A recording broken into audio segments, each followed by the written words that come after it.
Pinasisilip din sa Independent Commission for Infrastructure ang mga flood control projects sa mga lugar na sinalanta ng Bagyong Tino.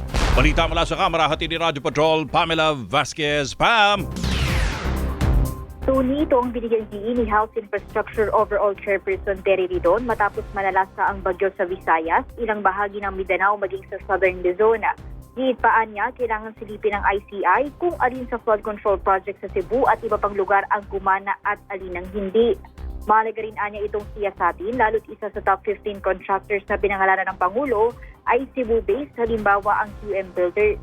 Halos patapos na rin niya ang ICI sa flood control investigation sa Bulacan, kung kaya ang binuong template para rito ay maaaring magamit sa nangyari sa Cebu at iba pang hinagupit ng bagyo. Yan ang balitang kumpirmado, sigurado. Ito ang Radyo Patrol. Pamela Vasquez, DZMM. Maraming salamat, Pamela Vasquez.